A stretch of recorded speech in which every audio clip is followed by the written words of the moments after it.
lower it's going to get as well. So you have to warn. No one generally believes me at first. You will see when they come out that incredibly low flight. And we're going to introduce you to a species which is found in sort of more northern parts of the world. So we're going to the opposite ends now with ours. So we're going to introduce you next of all to Ennis. Here we go. Ennis is a great grey owl. Great grey owls are found in North America and also Canada as well. So you find them in sort of the northern states of the United States and also Canada, also in Northern Europe as well. So you go to places like Norway, Sweden, across all the countries towards the Ural Mountains you'll find this species. So they're built for incredibly cold temperatures.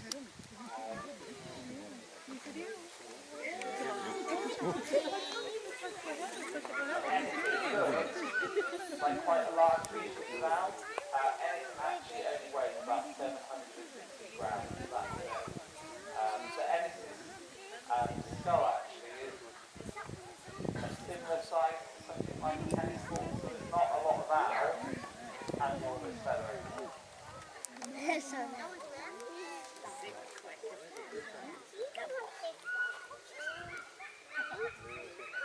very agile species of owl again, and this is because Ennis is a member of the Woodland owl family. So great grey owls are a species which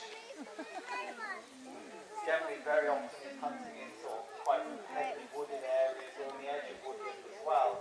So it has to be quite agile, quite movable, to be able to twist and turn through quite enclosed areas.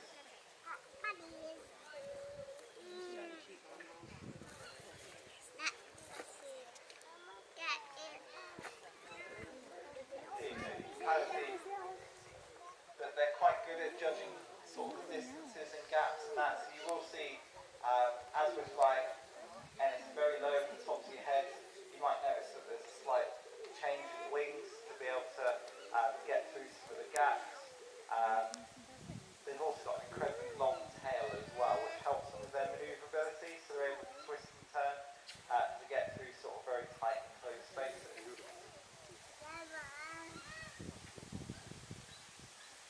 And great grey owls are a species which, especially during the winter months, is hunting over a lot of snow. So great grey owls actually have amazing hearing. During the winter months, there's going to be a lot of snow on the ground, and a lot of their prey, which is generally mammals, is moving under the snow. So things like lemmings, mice, and all that are running around under the snow, and they go through little tunnels that they've created. And so what the great grey owl has to do is it will be sat in a tree, and it'll be listening for its prey.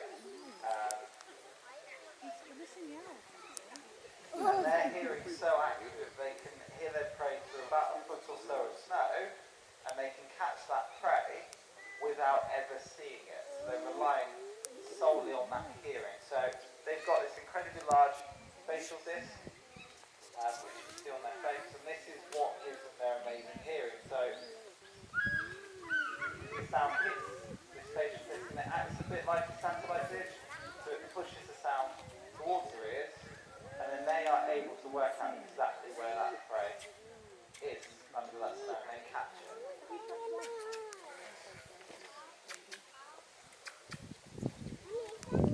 They do have making hearing. They're also, I'm sure they have selective deafness because, as you can see, completely ignoring danger at the moment. To be honest, you're doing a better job than if I was flying this. I like you doing that. We have two great grey owls. We have Ennis and also Walter. They're both 10 years old. They're from the year of Olympic athletes. So 2012 is when they were hatched out.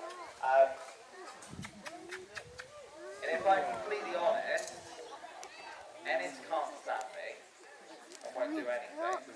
Walter tolerates me just. So I can't really fly these. If I fly them in display, it usually ends up the other person doing all the work.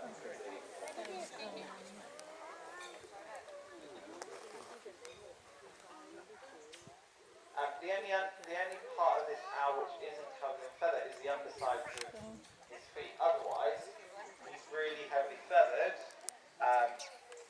especially during those winter months to help keep him nice and warm because he's dealing with incredibly cold temperatures. They are known by other names like the bearded owl. Great grey owl is the main name they're known by, but great grey ghost. Part of this is actually because they're really difficult to spot. You can kind of get a bit of an idea that their plumage colour does look like bark on a tree. So you find this in some amazing pictures that have been taken where it looks like it's just the bark of the tree, but then in the second picture there's actually the owls turned around, and so you can then see that it was actually an owl sat against the tree. So their plumage colour helps with their camouflage. So they're able to blend in really well. You can kind of get a bit of an idea up in the tree as well, that they do blend in really easy to their environment. They are also called the banks of north, is another name for them as well. Part of this is because they are really hard to spot, so it can almost look like they're appearing and sort of disappearing through a woodland, so you can kind of get an idea of why they are called great ghosts and all that as well.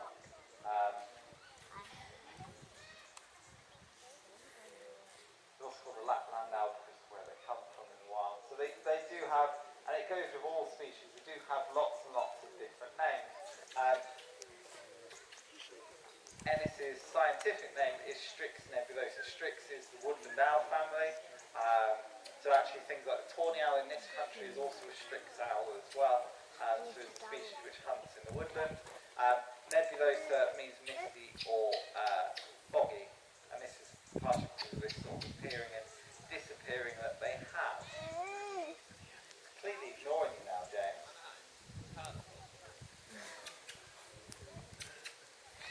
This is another thing with working with owls. 1 minute you can have the owl's full attention, the next second they switch off, or a bit like Ennis is doing now, he just stares at James, but the lights are on but nobody's home. They will sometimes just stare at you. Owls are, the wise old owl is a bit of a myth. So owls aren't great thinkers, they're not the most intelligent hunters, but owls are an instinctive hunter. So actually, Ennis's eyes take up roughly 2/3 of his skull. So when it comes down to it, if you think about it, there's not a lot of room left for a brain after that. So owls aren't stupid, because otherwise they wouldn't survive. They're just not a puzzle solver or anything like that. They rely solely on instinct. They're a completely instinctive hunter, and they're amazing at what they do, because owls have been around for thousands of years, and some species of owl have hardly ever changed in that time period, but they're not known for their intelligence.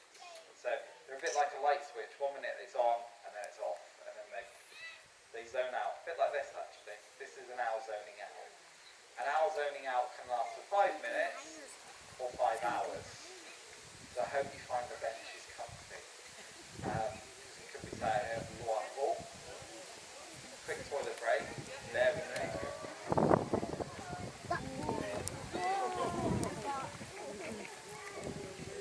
So all we're going to do is we're going to line Ennis up to go home. So Ennis knows when he goes to this perch, just here, that it is home time. It also means it's dinner time, so he should take himself off home. Or he could be sat there for 5 hours. No, there we go. And that was Ennis, our great grey.